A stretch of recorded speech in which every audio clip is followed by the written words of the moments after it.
Sup team, welcome to the video. I'm filming this for a second time because earlier I filmed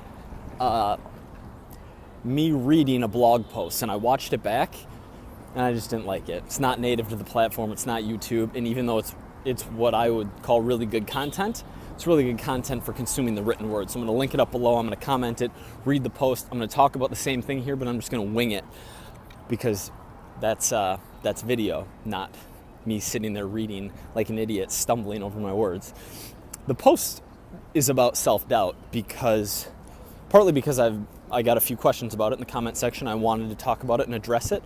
And yeah, it just, to give you the context, several years back, I had a big whiteboard in my apartment. I was sitting on the ground looking at it, had an idea, just kind of like psychoanalyzing myself, stood up, drew a line, and like you have intention and like what you're trying to do, and then you have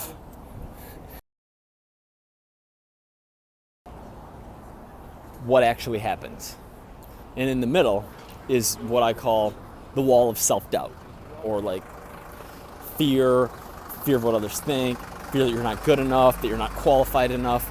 It's just like this block that stops so much of what's in here, what's in us, from actually getting out.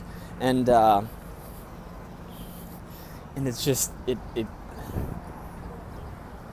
it's the worst. It's the worst thing in life because it's what prevents you from actually living. Because what you feel and what you think and what you hope for others and your well wishes and your like good intentions doesn't mean shit. Doesn't mean anything. It can make you feel good about yourself, but unless you actually do it, it doesn't mean anything. And that's why like slashing that wall down, and it's not a real wall, like there's nothing really blocking what's in here from actually getting out, just me doing it. The wall's just right here. And when you can realize that, and when you can press through that, that's everything. That's everything in your entire life. So that's what the post is. And I talk about how I used to write like action on my wrist, or write like go on my wrist and permanent marker in the morning, because I wanted to be reminded. I want to look down and I wanted that reminder that like the stuff that's in here that like gives me that feeling that's like I should do this, do it in 2 seconds, do it immediately, do it before you start second guessing.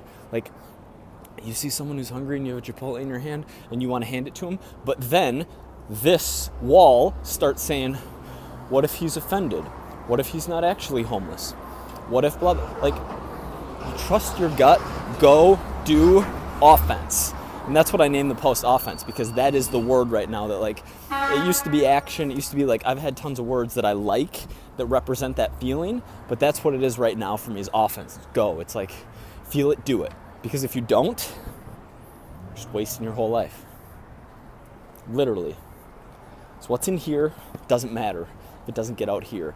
If other people don't get to experience it, to share it, to benefit from it, if it doesn't come out into the world, it didn't happen.